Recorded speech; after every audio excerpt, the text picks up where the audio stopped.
Not everybody will wear crown in heaven. You know, the crown of a king is not fashion. So when the Bible speaks about crowns, it's beginning to enter matters of everlasting government and eternal governance. Because in the world to come, God will allow some of us to participate in rulership. But there is a qualification. There are certain that we co-rule with God, and there are certain that will be ruled forever and ever. So when you hear about crowns and thrones, they are rewards for those who qualify to become cabinet members in Zion. Because there are different court sessions in heaven for different legislative acts. Even among us here, you know, we are not the same as far as kingdom is concerned. There is a crown that somebody wears, and there is a throne he sits on, and he can say, subsidy is gone. If you like, shout. He will whisper, and the whole nation will shake. You will shout and go to jail. So it's not about volume. It's about throne and crown. That's how kingdom operates. And then you can be from Benue and say, I'm a proper Benue man. I'm a thief man. I'm an Idoma man. The senator will go there and say, we don't need light. If you like,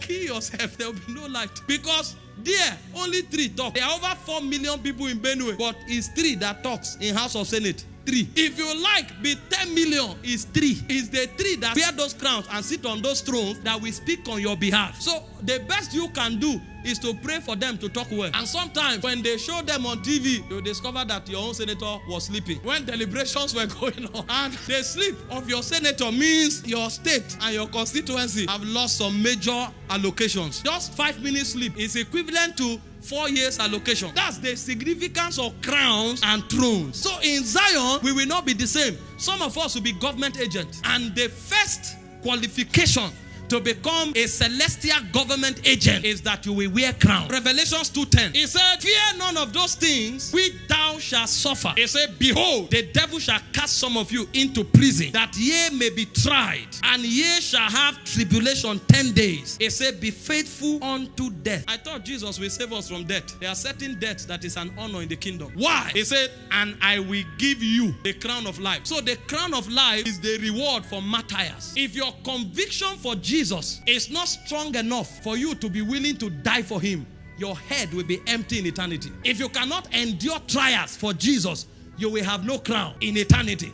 Now, this does not necessarily mean your head will be cut off. It means self-denial. It means abnegation on account of the kingdom. The Christians that compromise for every threat, every trial, every tribulation, they will never wear crowns in eternity, because it's an entrustment that gives you governmental powers. It is only for those that can entrust their lives to God in the service of his kingdom. And this is replete in scriptures.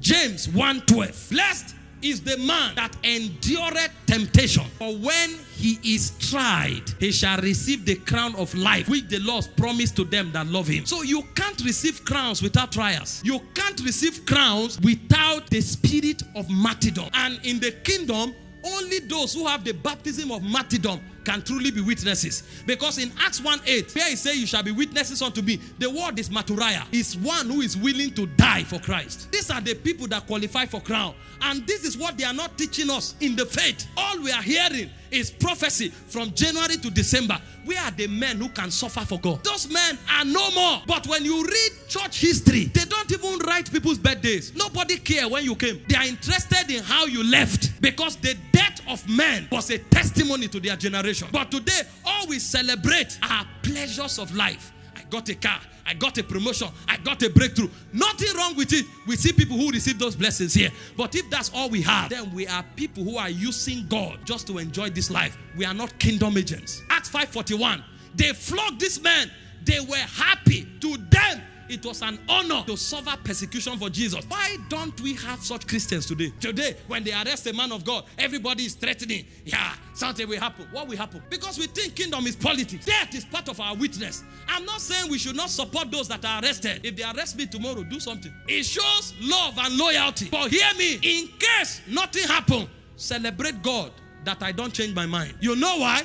If I die there, it's a testimony. So our body should not be, we will break everywhere. No, that's not how we fight. When Peter was arrested, the church prayed. So it is love and loyalty to do something. If we don't do anything, it means we don't love God. It means we don't love ourselves. But what we do is not threat. is to go and pray to God. Why are we even praying? In case that person's assignment is not yet over. But if his assignment is over, if you pray him out, you didn't help him. The Bible said they arrested James, killed him, and that became a testimony to the church. It said when he saw that he pleased the Jews, he took Peter, and prayer was made of the church. So the church will not be irresponsible. But if you die, it's a testimony. That's the key to the crown of life. And I'm not saying you must die or your head should be cut off. When we speak about death for Christ, we are talking self-denial. What do you die to every day so that Jesus will be glorified? That is what gives you a crown. Because you must not be slaughtered to wear that crown, but you will go through trials that is equivalent to death. Most of you, they will tell you, if you don't compromise, you will not be promoted.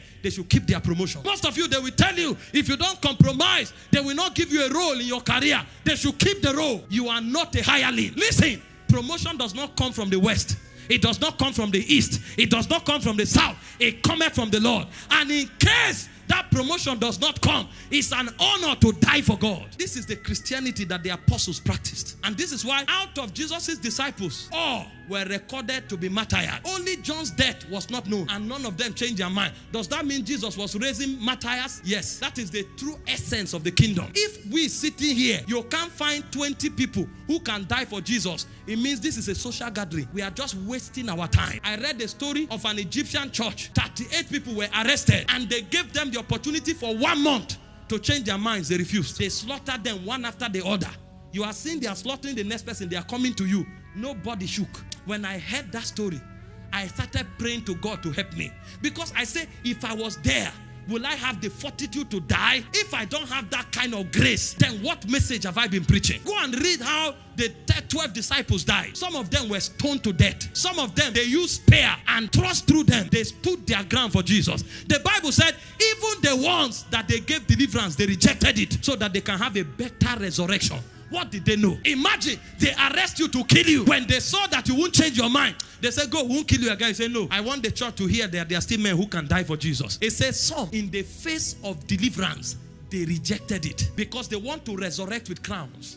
What is it about crowns they know that we don't know? That we can lie because of 10,000 naira extra on our salary. That we can lie because we want a boss to pat us at the back and say, you are my best staff. That we can lie and join church politics because we want people to clap for us. What is it about crowns that we don't know? Our Christianity is shallow because we are not teaching the cross. We don't know the way of death anymore. But in the kingdom, honor is not men's applause. Honor is the degree of cross that you can carry. And this is the signature of those who can wear the crowns of eternity. Paul said in 2 Timothy chapter 4 verse 7 to 8, I have fought a good fight. I have finished my course. I have kept the faith. There is such a thing called the faith that many kept. It says, henceforth there is laid up for me a crown of righteousness, which the Lord, the righteous judge, shall give me at the day, and not me only, but unto them that love is appearing. This guy knew the level of death I have endured. There's no way the crown will escape me, because we know these things. If you die for Christ, you will know. And blessed are you if you have found grace enough not to bow. If you have to die literally, it's an honor. But you don't even have to die literally. It speaks about self-denial. What can you let go because of the kingdom? Thank you.